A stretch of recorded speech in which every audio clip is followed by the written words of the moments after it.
Emosional tükənmə sindromu haqqında. Emosional tükənmə sindromu uzunmüddətli emosional, psixoloji və bəzən fiziki stressin nəticəsində yaranan insanın daxili enerjisinin tükənməsi, işinə və həyatına marağın itməsidir. Bu sindrom ilk dəfə Herbert tərəfindən 1974-cü ildə təsvir olunmuşdur. Emosional tükənmə sindromu, digər adı ilə emosional yanma, uzunmüddətli emosional və psixoloji stres nəticəsində yaranan, insanın fiziki və zehni enerjisinin tükənməsi, motivasiyasının, işə və həyata marağın azalması ilə xarakterizə olunan bir haldır. Bu sindrom xüsusilə çox məsuliyyətli, insanlarla sıx ünsiyyət tələb edən peşələrdə, məsələn, müəllim, həkim, psixoloq, sosial işçi və s. kimi çalışan insanlarda daha çox rast gəlinir. İndi isə gəlin emosional tükənmə sindromunun əlamətləri ilə tanış olaq. Əsas əlamətləri bunlardır. Daimi yorğunluq, yəni fiziki və zehni yorğunluq, istirahətlə belə keçməyən enerji azlığıdır. İkinci, motivasiya itkisi, yəni işə marağın və həvəsin itməsi, məqsədsizlik hissinin olmasıdır. Üçüncü, emosional soyuma, yəni ətrafdakılara qarşı laqeydlik, empati qabiliyyətinin zəifləməsidir. Dördüncü, iş performansında azalma, diqqətin dağılması, səhvlərin artması, məhsuldarlığın aşağı düşməsini göstərə bilərik buna. Beşinci, qıcıqlanma və aqressiya. İnsan kiçik şeylərə qarşı belə emosional reaksiya verir, səbirsizlik göstərir. Altıncı, yuxu pozuntusu, yuxusuzluq və ya həddindən artıq yatmaq. Növbəti psixosomatik simptomlar, baş ağrısı, ürək bulanma, təzyiqdə dəyişikliklər və s. əsas əlamətlər olaraq özünü göstərir. Bununla yanaşı, emosional tükənmə ümumiyyətlə 3 əsas kateqoriyada özünü göstərir. Bunlardan birincisi emosional tükənmə, yəni daimi yorğunluq və enerji çatışmazlığı, duyğusal boşluq hissi insanda olur, hətta istirahətdən sonra insan özündə tükənmişlik hiss edir. Sonra gəlir şəxsi inteqrasiyanın itməsi, depersonallaşma da deyə bilərik. Burada nə baş verir? Ətrafdakı insanlara qarşı laqeyd olur, soyuma hissi, emosional uzaqlaşma, robot kimi işləyirik və hissləri itirir insan. Növbəti özünü qiymətləndirmənin aşağı düşməsi. Buraya nümunə olaraq bacarıqsızlıq hissi, işdə və şəxsi həyatda uğursuzluq düşüncəsi, özünə qarşı sərt tənqidi misal göstərə bilərik. Daha sonra simptomları var. Fiziki simptomlar. Davamlı baş ağrısı, yuxu pozuntusu, iştahsızlıq, həddən artıq yemək yemək, əzələ ağrıları, immunitetin aşağı düşməsi fiziki simptomların xüsusiyyətləri. Sonra gəlir psixoloji. Psixolojida qıcıqlanma, əhval dəyişikliyi, konsentrasiya, yəni diqqətimizi cəmləməkdə çətinlik çəkmək, həyatdan zövq almama, aşağı özünə inam və ümidsizlik. Sosial olaraq isə ünsiyyətdən qaçma, iş yoldaşlarına və ya ailəyə qarşı aqressiya, təcrid olunma nümunədir. Səbəbləri nələrdir bəs? Gəlin səbəbləri ilə tanış olaq ki, bizi emosional tükənmə sindromuna gətirib çıxaran səbəblər hansılardır? Uzunmüddətli stresli iş şəraitinin özü səbəb olur, yüksək məsuliyyət və az dəstəyin olması səbəblərdən biridir. Emosional olaraq tükəndirici insanlarla daim olaraq münasibətdə olmağımız da bizi emosional tükənməyə gətirib çıxarır. İş və şəxsi həyat balansının pozulması, daxili mükəmməliyyətçilik, özünü daima tənqid etmənin olması da emosional tükənmə sindromuna səbəb olur. İşlə bağlı səbəbləri ayrı-ayrı qruplaşdırsaq, işlə bağlı uzun iş saatları, aydın olmayan vəzifələr, daimi təzyiqlər və çox yüksək gözləntilər, ədalətsiz rəftar, şəxsi səbəblərə, mükəmməliyyətçilik, yox deməyi bacarmamaq, aşağı özünə qiymət vermək, yəni aşağı özünü dəyərləndirmək və dəstək sisteminin olmaması, yəni dost, ailə, psixoloq dəstəyinin olmamasını biz buna misal göstərə bilərik. Yaxşı, bəs bu zaman biz nə edə bilərik ki, emosional tükənmə sindromunu aradan qaldıraq və yaxud həmin həddə gəlib çatmayaq? Birinci, istirahət və fasilə. Mütəmadi olaraq fasilə vermək, özünə vaxt ayırmaq, dəstək axtarmaq, psixoloqla danışa bilərik, yaxud ailə və ya dostlarla söhbət eləyə bilərik bu haqqda. Fiziki fəaliyyət. Fiziki fəaliyyət bizim əsas enerji qaynağımızdır, belə deyək.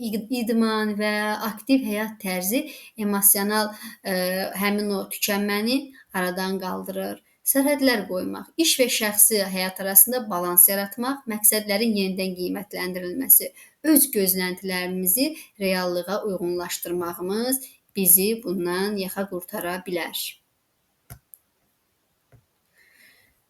Bəs müalicə və dəstək nə cür olur?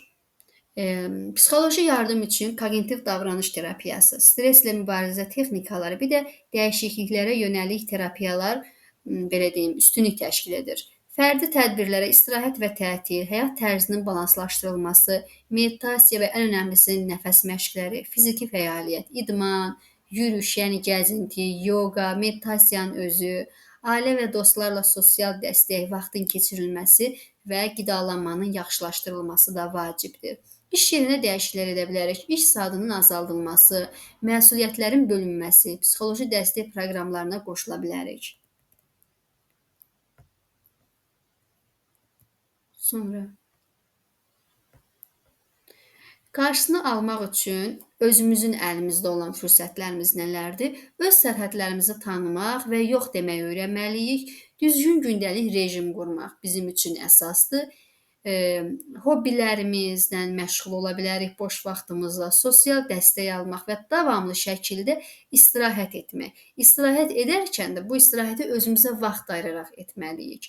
Nəticələri və riskləri nədir? Yəni əgər emosional tükənmə sindromunun əlamətləri varsa və get-gedə kəskinləşirsə, nəticə və risklər depressiya, anksiyete və yaxud təşviş pozuntusu deyə bilərik, alkoqol maddə asılılığına gətirib çıxara bilər, münasibətlərin pozulmasına gətirib çıxara bilər, peşəkar iflas ola bilər və bəzən də intihar düşüncələri yarana bilər. Yaxşı, görək emosional tükənmə ilə depressiya arasındakı fərq nədir? Xüsusiyyətlərinə birinci baxaq. Əsas səbəb, emosional tükənmədə əsas səbəb iş və stressdir. Depressiyada isə əsas səbəb çoxşaxəlidir. Yəni burada həm bioloji, həm psixoloji və s. kimi səbəblər var.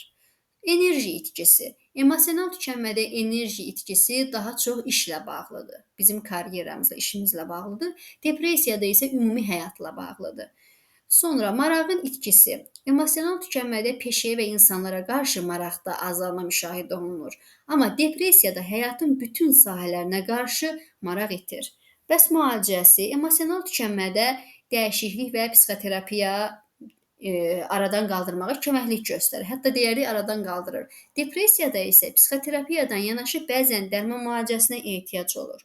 Emosional tükənmə sindromu cəmiyyətin və iş dünyasının sürətlənməsi ilə getdikcə daha çox yayılır. Bu vəziyyəti görməməzlikdən gəlmək onun dərinləşməsinə və sağlamlığımıza ciddi zərər verməsinə səbəb ola bilər.